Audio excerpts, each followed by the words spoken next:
Here we are. We're live. Happy Friday, Toni. Everybody, happy Friday. And look, And okay, what once again. strange Friday it is. Yes. Where are you, Gina? I don't have wine, and I don't even have a wine glass to pretend.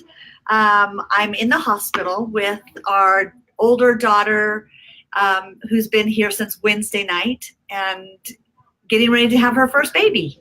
So it's an exciting time, but we're kind of at the end of our rope of going, all right, enough of this nonsense. Let's get the baby out. But she's sleeping right now, so it was a perfect time to come out and do the show. So excited. So hey, everyone. Good to see everyone on a Friday, and hopefully you have more in your glass than just ice water. Well, it was funny because just got back from a fabulous week. I did. I just got back from a fabulous art retreat, but before I talk very quickly about that, Hey, Lisa.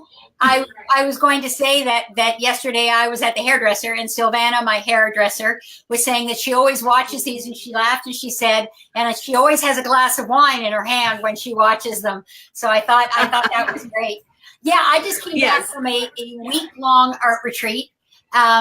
It was actually probably 10 days from beginning to end. And I have to say, I turned everything off. Oh, you're so good. I didn't have a whole lot of options because we were kind of in the studio from 7 in the morning till 7 at night and 7 days of classes. So that's a lot of sevens.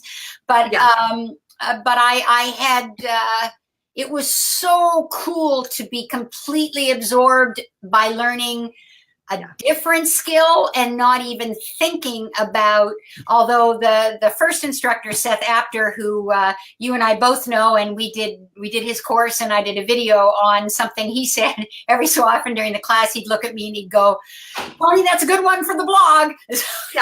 Yeah. So at least somebody was thinking, because I wasn't. Exactly. Every day I was hoping, okay, Toni's going to pull some business nuggets out of this art retreat to share. Oh, yeah. I got several. And I have to say, shout out to Bob and Lisa. And Lisa, this is the one I was talking about this morning, saying she needs to come on our show and drink some wine with us on Wine Down. And Lisa, because I'm in the hospital, all I could find was a cup of ice water. Hey, Bob. Oh, we've missed you. I've missed you. But yes, Lisa, I don't know who you're saying. That's not real wine. This is wine. Yeah, Toni's going to drink for the two of us. Yeah. Chantel, shout out to Chantel. Hey, good to see so many of you on here on a Friday. And I was just saying, I'm here in the hospital waiting for my daughter to have a baby. And so this is the dedication we have, people. We will come on regardless of what's going on in our lives. Cher says that all guests on the show can have wine. Yes. Actually, we always assume all of you watching are drinking wine with us as we wind down. Yes. Even though it's early for some of you and later for some. But as Toni says, 10 o'clock is a good time to start drinking wine? In the morning is a good time. In the morning. So. Okay, time. And before that, it's Bailey's and coffee. So Bailey's and coffee, and then transition to wine. But today we're going to talk about genius. Yes. Because, well, number one, you spent the week with an artistic genius. Two different people that we would say are artistic geniuses. And then I'm here in the hospital waiting for another genius to be born. So genius to be born. We thought this was a great topic to talk about. And so I actually have a question. Oh, let's see what just happened. There we go.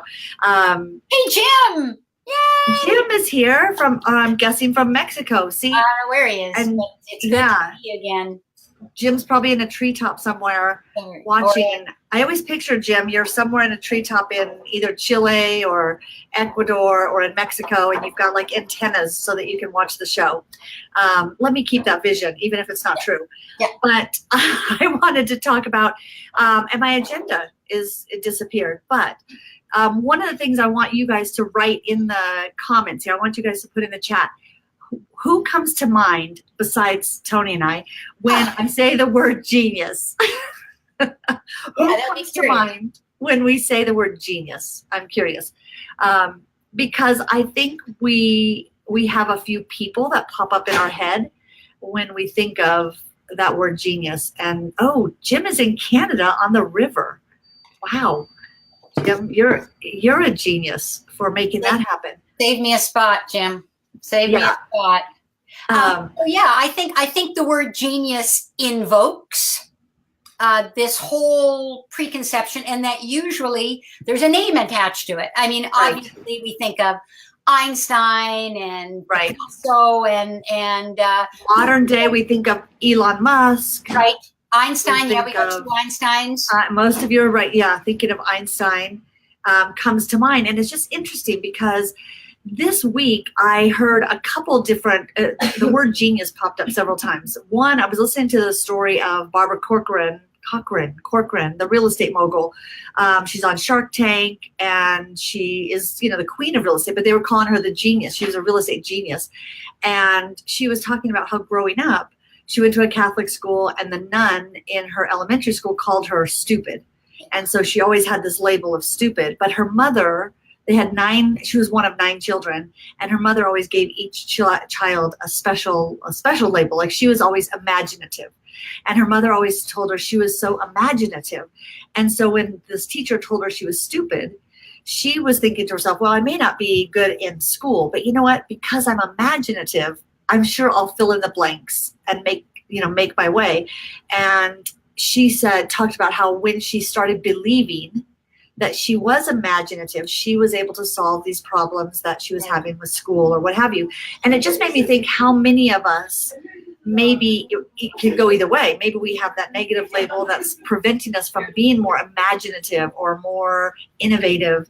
And so we're hanging on to that negative label when all we have to do is believe that we were more of a genius. And then Seth Godin's podcast, which I love his podcast, is called Akimbo. And this week his topic was genius. I saw that. And it was really interesting because he talked about, we're all born with this ability to become a genius. But what his whole thing was, we spend time where the market allows. So, for example, in the last 15 years, social media, digital marketing has been the thing. And so everybody spends time and effort perfecting their skills in that area. And so, if you get in early enough into an area where the market has demand, can you easily become genius in that area because you spend the time and effort there? Right. And so his whole thing is all of us could have that potential if we believe it. And I thought that was a really interesting, the doorbell rang. Maybe Taylor's baby's here. And I always hear that phrase, hustle beats talent when talent doesn't hustle. And I didn't know that. I love that quote. Hustle beats talent. So we may not feel we have the talent, but if we hustle and we put in the effort, we could get that, people could see that, wow, you're a genius in this area. And we see that happen a lot with people. Yeah. And so I think you're right. I think a lot of it has to do with a belief system and how we perceive ourselves. Right. What's interesting for me is when I saw that was the topic this week, because I was out of town, and so Gina chose the topic, and I went, oh, okay, I better do some thinking about genius. And so the first thing I did is I went and looked up the definition. And here's the really interesting thing, is that there's genius, the noun, and there's genius, the adjective. In other words, that was genius. He did a genius thing. She did a genius. That was a genius idea. And I think for most of us, when it comes to belief systems, is it's hard perhaps to believe that we're a genius in the sense of the noun genius. The noun genius, right.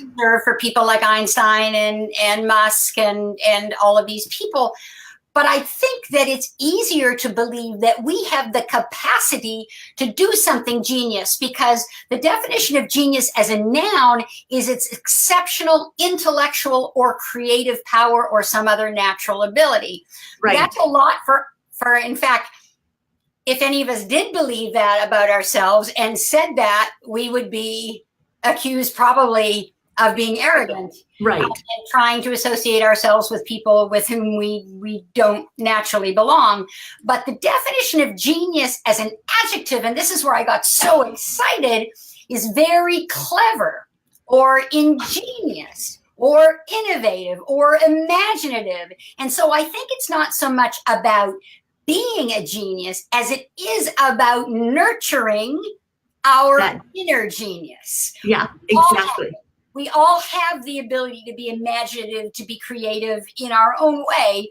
But the question is, do we take care of that? I mean, I think it was George Land who did a study, and I'm probably going to mess up the numbers slightly, but they did a study that measured the level of imagination and creativity.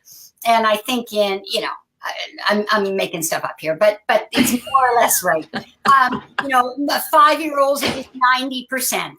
Right. 13-year-olds, it was 70%, and adults, it was 10% or something like that. But the reality is, our society doesn't encourage us to nurture our genius. And so I think that's an easier belief system. Is I am not necessarily a genius, but I have genius inside of me. And how do I nurture that genius? What does that genius look like? I think there are like 7 types of intellect, seven types of IQ. I remember learning that years ago. Interesting. Yeah. And so what might be smart for someone might be genius for someone, might not be genius for someone else. So how do we nurture that inner genius? Well, I think it's interesting, Jim's question, genius versus expert. Is one better than the other? To me, I think of an expert as someone who gets really good at something, but there's many of them. Genius is someone who capitalizes on that and gets out in front, and others see them as the innovator in that area of expertise. Because if you think about who do we say is a genius, it's usually the one who has, take Elon Musk. There's probably many people out there who have the same intellectual capacity. Okay, maybe not a lot, but there are more than just one. And I think what sets him apart is he got out front and he took advantage of that ability to be in front and be seen and known as that leader in that space. And that, being innovative, I think being different, when you're different enough, because there's many people who can be an expert, but when you're different and you have that expertise, people see that as genius. That was genius that he was able to do that. Yeah, that's my take. A slightly different take on it. Sorry, I'm messing with my headset here.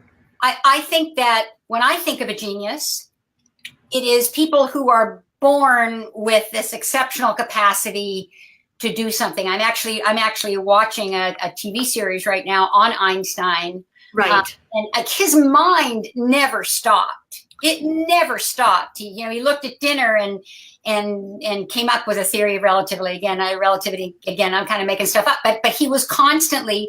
So I don't know, Jim, if you can strive to be a genius. I don't know if you can strive to be a genius. I think you can strive to be an expert, but I would say that, and that's a good thing. You are an expert in what you do, and there may be an element of genius. I think that the trips that you organize are genius.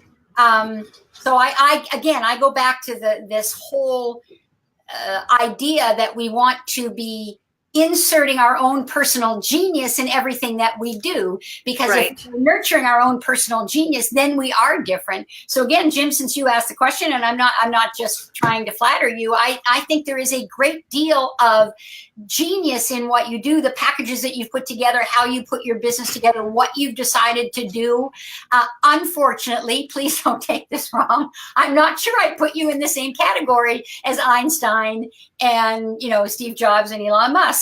But do you hear what's interesting? Each of those people you mentioned are in different industries. Is it that the leader or most innovative person in an industry is sometimes seen as genius? I think that could be the first person, to come up with a new idea. But I think in modern times, particularly, I think we're very careful. We say something is genius, and when we say someone is a genius, smart. Yeah, I don't think we mean they're truly a genius. At least for me, when I say someone's a genius, I think IQ, Mensa level. Interesting. Which is what I was going to ask you is, do you equate genius with IQ? Well, or is genius being so innovative and so different I'm not sure you can separate the two, because I think if you are that innovative, if you are the person that comes up with the big idea that totally disrupts, right. like Steve Jobs or like Musk or like Einstein, or any of those people, you must have a certain, and I don't mean intellectual in necessarily the strict sense, but right. you've got a capacity to see things that other people don't see. But I love your take on it, Gina. Maybe it's the person that hustles the most, and maybe it's the person that gets out there the most. And I don't know. And yeah, it's interesting. I mean, it's definitely got me thinking of that whole concept of, how do you develop? Because Henry Ford was seen as genius, and he was not book smart at all. Yes. And and he was okay with that because he was able to use his network, and he was able to be creative and innovative, and he was seen as genius. Now, Bob says sometimes it's a team composite. So the leaders who can surround themselves, there's the Ford, with genius, create a phenomenon. Yeah, that's it. That's interesting, because Apple is a great example of that. But I would say that I just want to be clear when I talk about IQ. I don't mean you have to be book smart. Right. I really don't. But Ford was obviously a visionary. And his type of intellect may not have been the type of intellect where you get 100 on a test at school, but he obviously saw opportunities and made connections that other people didn't. Well, how many of us see the opportunities but don't take them? Yeah, that's true too. And Ford saw the opportunities and took them. Yes. And capitalized on them. And so I feel like that inner, like you're saying, the inner genius is something that can be nurtured. I even look at as a child, if you see these kids playing now, sports, 5 years old, 4 years old, they're golfing, Jim says, flattery is graciously received. If a child at 4 or 5 is playing golf or playing football, and we say, wow, they're so good at that sport. So we put them in special camps, and we give them playtime. We call them prodigy. And then we call them a prodigy. But now the coach might give them more playtime because they were better than the kid who didn't. And all of a sudden you see this development in that child who kind of outshines the rest, but it was because they capitalized on the opportunities. Yeah. Absolutely. And all of a sudden they're seen as this genius player, the Tiger Woods, and whose dad had him out there at 3. Does he have something that no one else has, or did he get something nurtured and then he believed it because he was told that? It's interesting. It really gets us thinking when we say, oh, I'm not creative, I'm not innovative, or I need to be more innovative in my business. Is it that it is there? We haven't capitalized on the opportunities. Yeah, I think that's a big part of it, which I think for me and certainly for us in the work that we do, it's all about adding our own genius to the work that we're doing. And thinking about how we can nurture that genius, how we can capitalize on that genius. If I know for me, just as a result of this discussion that you and I have had today, that phrase of inner genius for me has become very important. And I think that if you get up tomorrow and you're looking at something, you're looking at a new element for your business, and you look at it and you go, what does my inner genius say about this? How can I add my inner genius to what's happening on social media or whatever? Because that inner genius, by its very nature, has to be different because it's unique to you. Right, exactly.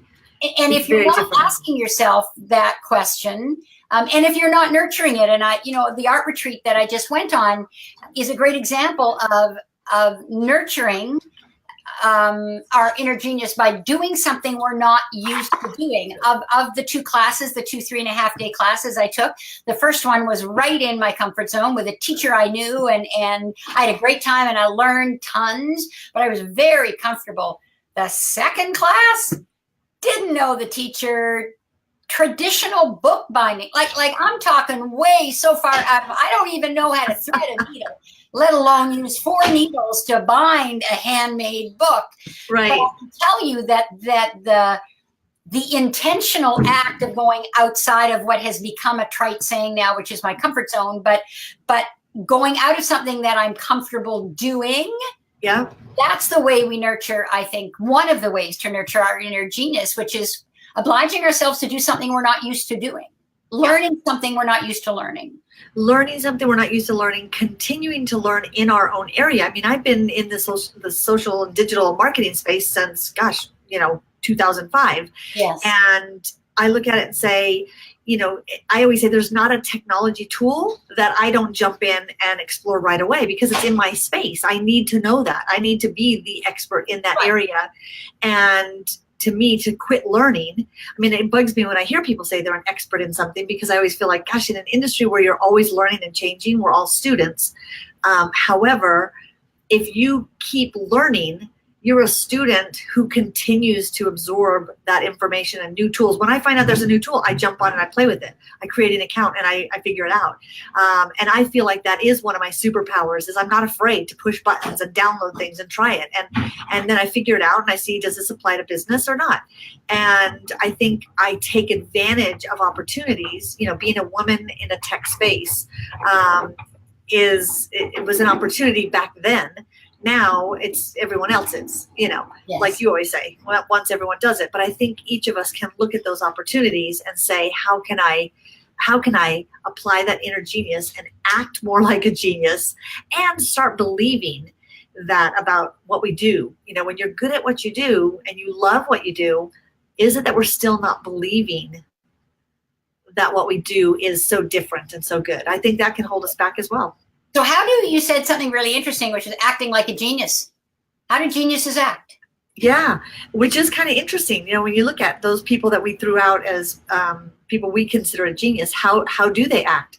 They act as a leader in their industry. I mean, you look at any of them that we consider a genius, they're a leader in their industry. Right. They, Jim, I love you more. Jim says, Gina, perhaps your expertise is genius. That is true. See, that's that inner thing. And I think a genius takes advantage of opportunities, but a genius also continues to innovate, change, evolve in their space. I mean, I doubt whether any of these people, Elon Musk, Newton, Einstein, anybody that we're saying is a genius, I doubt whether any of them ever quit learning. Yeah. So how does a genius behave? They're usually put out front because others see them as a genius. And they're put in positions where people see them as a genius. Well, then once you're out front, you behave differently because people see you as a genius. So you have to figure things out. There is no one that you can pass the buck to, even though I think surrounding yourself with smarter people is always part of genius. I always say that's my genius, is I just surround myself with smart people. Yeah. And yeah, that's interesting. What do you think? What does a genius behave? Well, I think going back to your first point, geniuses believe they're a genius. Einstein, it took a lot of years before he was recognized. Picasso, not really recognized till after he was dead. Right. I think these people have a fundamental belief that they're different. Differently. Yeah. And that they are, to some extent, whether they use that word or not, they know that they're different, and they know and they believe. So that goes back to your first point about it, to some extent, it being a belief system. But then, of course, you have to have, in a very broad sense of the intellect to go along with it, whatever kind of intellect that is. Which again, the intellect comes from learning in your space. It doesn't have to be book learning. It doesn't have to be formal education. It's, are you learning everything you can? Do you have an insatiable appetite? Are you curious to continue learning about everything you can find in your space? Yeah. Yeah, absolutely. And I think there is something to be said for the natural born gift of a lot of these people, but it's nurtured. And I think that you talk about the fact that you're always jumping on these new technologies. Well, you apply your inner genius to those technologies. On my end, I apply my inner genius to the articles I read, to the examples I read, to the advice that I share, because I'm collecting all of this information about what's innovative and different, and I make connections that other people don't make. That doesn't make me a genius, but it is definitely my inner genius. I know that I see things, because Jer keeps reminding me, I see things very differently than other people see it. That doesn't make me a genius, but that is my inner genius. And or does it make you a genius, Toni? How many people say when it comes to innovation, Toni's a genius? Okay, you wouldn't say that. Nobody says that. Nobody. How many right here listening? Yes, we've said that. You and Jan. Yeah, okay, and you're maybe it's just our moms. And, no, I don't have one, so I'm going to say you instead. But I think the point is, and I think this is a great intellectual discussion, but I also think the message in it for all of us is every day, every moment, to look at what we're doing in our life or our business and say, how can I add a piece of me? How can I add a piece of my inner genius? When I look at that, what do I see? What do I think that other people may not think? And then I think the second part of it is you really do you need to give that inner genius time to think, to grow, to be provoked. You do it by trying all of these new technologies. I do it by reading and examples or going on an art retreat, or we do it by going on an art retreat and make connections we never would have made if all we'd been doing is what we normally do. So how do you, if somebody listening to you, how do you nurture your inner genius? How do you, or what do you think your inner genius is? I say that to people all the time about you, Toni, really. Yes. See, Jim, it's not just your mom I'm playing the role of Toni. My mom and Jim. It's not just me and Jer. It's me and Jer and Jim. So see, now you've got 3 votes. But also, you said developing have that inner genius. And I think a lot of people don't necessarily take the time to explore what that inner genius is. But I firmly believe we all have it. Yeah, I do. And I do think the thing of something you said about going and learning outside of our industry, because we're talking about learning everything you can about your industry, but sometimes learning, but it's not just you're learning something else. Like if I go and take a class that's on something, which I've been thinking of, like what classes can I take that would be really different outside of my industry? But what we have to do is we have to look for those connecting fibers. What here can I apply here? Absolutely. That all of a sudden expands that network of learning and connects it back to our area of expertise, which might be what you were talking about earlier about layers. Yes. Yeah, I think that whatever genius we have starts out, we're born with it. So one might argue that Tiger Woods was born with a level of genius where golf is concerned that the rest of us don't necessarily have. And then, yes, it gets nurtured. But I think part of nurturing our own inner genius is adding those layers. Every experience we have, everything that happens to us in our life, if we choose to think about it deeply and to really examine it or to see what insights we adds to our layer of genius. And I am always fascinated, and that's the most polite word I can think of right now, about people who are never introspective. You've met people like that. We've all met people like that. They've lived their lives, they've lived a good life, but they do not take the time to be introspective, to look at what's happened to them. Well, if you think about it like a mixed media art piece, which is what you and I do, Gina, it's all about the layers. And no matter what happens, at one point during the retreat, I called Seth over, the instructor, and I said, it was like the 19th layer. I said, this is garbage. This stuff.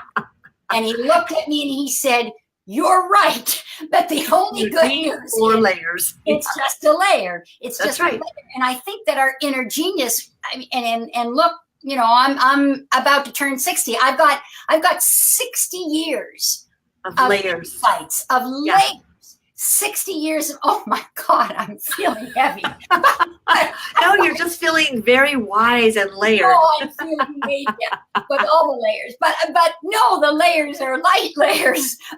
But all joking aside, how much time do we spend really looking back at those layers and thinking about what we learned? And then if we're not in a place we want to be, turn another layer. And add another layer. Add another layer. Yeah. I think that's genius right there. And Bob, thank you for this compliment. He says, I hope you two ladies realize how valuable these discussions are in drawing out the genius in us. your audience each week. You get us thinking differently. And I think that's what happened this week when I heard all these different discussions that started kind of gelling together in this whole topic of genius. And do we have that inside us? And how do we nurture it? And what can we do so that we're not labeling ourselves and our business and getting stuck too often? And kind of ties to the topic we talked about a couple weeks ago of, when is it time to disrupt ourselves? And I think sometimes, disruption, if applied in the right way, where we pivot, but we bring those connecting fibers and say, what have I learned, reflecting and taking that really can develop that inner genius. And I think, and what I love in what you're just saying is, it really is, I think genius is the ability to make connections. Because if you think about it, if you think about Musk or Tiger Woods or any of those people, Einstein, he's looking at something and he's making a connection, and he's open to that connection. His brain, his inner genius is searching for that connection. So I've often talked about my morning routine of reading, and it used to be I'd sit down with a paper, Harvard Business Review, and now I have a few digests that come in. You'll be very proud of me now. I read on my computer. The dinosaurs have stopped roaming the earth, and it is the reading of that diverse material that gives me I make connections, and I go, I like that. This makes me think that. It connects. Down to the right. Yes. No idea comes out of nothing. It comes because we make connections, but in the information and the learning that we bring in, and that ability to make connections creates another layer in our inner genius. How that all wrapped up. So it just was so perfect. And look, it's 12:30. That was genius. Yes. And Jim Coffey, yes, that is true. Malcolm Gladwell claims it takes 10,000 hours to become an expert. Can you nurture genius? You just have it or you don't. I think we all have it. And the trick is we all have it. Each and every one of us do to nurture it and to find what it is. Right? I think we have to find what our inner genius is. Right. Because it could be that it's been stifled. Because I look and go, I wasn't raised in a way that I grew up thinking I'm so smart in this area or that area, but then all of a sudden I started nurturing my own inner genius of what do I have a passion for? Where did I get it? What gets me excited? What do I want to learn more about? And that inner genius can develop through that. So I think, yes, you need to put in the hours, because that's the whole thing of, consuming enough out there that helps us build those connecting fibers. And you can't become an expert if you're not using your genius. And that's the 10,000. Right. That's the 10,000 hours. But there was a great speech I heard. Dan Burris, I think, was an NSA member years and years ago, that literally changed my life, changed Nabil Das's life, changed our friend Bernard Landreville's life. And in his speech, he said, "We all have many talents, but we only have one gift." And I remember that was the beginning of the NSA conference, and Nabil and Bear and I spent the next 2.5 days not going to sessions, and just because we knew each other so well, spending the time finding out what other people thought our gift was. And my gift, according to them, was this ability to be laser focused and make connections between ideas. Their gifts was something completely different. So I think gift is, what's your inner genius? We may have a lot of things that we can do. The question is, what are you here to do? What's your gift? What's your inner genius? And are you putting that to the best use in what you do and nurturing it each and every day? I say cheers to that. I say cheers to that. It's been 2 weeks, and I am so this is cool to be back and see everybody and all of the people who are here and woohoo! It's the weekend. Woo! And I'm glad that my daughter and her soon-to-be baby will they cooperated, and she took a nap during this time so we could do the show. Oh, I thought you meant she cooperated in the sense that she gave birth. No, not yet. No. Okay. Not yet. You'll let everybody know. I'll let everyone know. I'll post some pictures as soon as it happens and she allows me. My other daughter has to pre-approve all photos. So. Okay. Well, thank you everybody for coming today, and thank you for all of the people. Gina and I were just talking about this. The people we run into, whether live or on social media, who tell us that they watch the replays of these shows. We love it. We appreciate it. if you're one of those people, we say thank you to you too. And don't forget, you can always leave a comment. And you can lurk and just come in and watch. Gina, your Facebook group is? Yes, you can join us on DIY Social. Or Influential Invaders, or both. And so thank you. It's great to be back. We're looking forward to the news of the baby, Grandma. Yes, we'll go see if there's any progress made. Bye, Grandma Gina. Grandma Gigi. That's right. Grandma Gigi. Bye. Bye, everyone.